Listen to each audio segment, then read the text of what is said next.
Everyone good afternoon মোৰ ভাইটি আহিছে গুৰগাঁৱৰ পৰা আৰু আমি গৈছোঁ শ্বপিং কৰিব আৰু সি মোক লৈ আহিছে ফিনিক্স মল এতিয়া ফিনিক্স মলত আৰমানি এক্সচেঞ্জত সোমাইছোঁ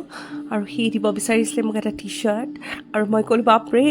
6,000-7,000 টি চাৰ্ট মই কেতিয়াও নলওঁ দেই মোক বেগ বা এটা ৱাটচ ল'ব মই চাই আছিলোঁ কিন্তু যিহেতু কালাৰটো মোৰ পচন্দ হোৱা নাছিলে চ' মই ক্ৰেডিট নোটটো লৈ আহিছোঁ আকৌ মই যেতিয়া অফাৰ আহিব তেওঁলোকে কৈছে 20% অফ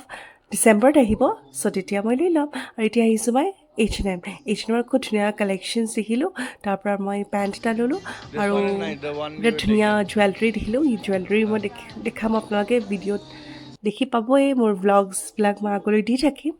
আৰু এয়া শ্বপিং কৰি মই ৱেষ্ট ছাইডৰ পৰাও দুটা টি চাৰ্ট লৈছোঁ বিৰাট ধুনীয়া আৰু এইফালে সি বিল কৰি আছে আৰু এতিয়া সোমালোহি আমি KFC খাইছোঁ ইমান ভোক লাগিছিলে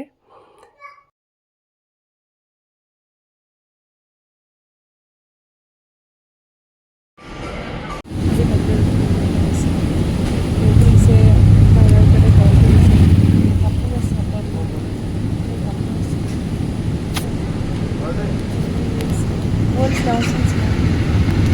Over to the years.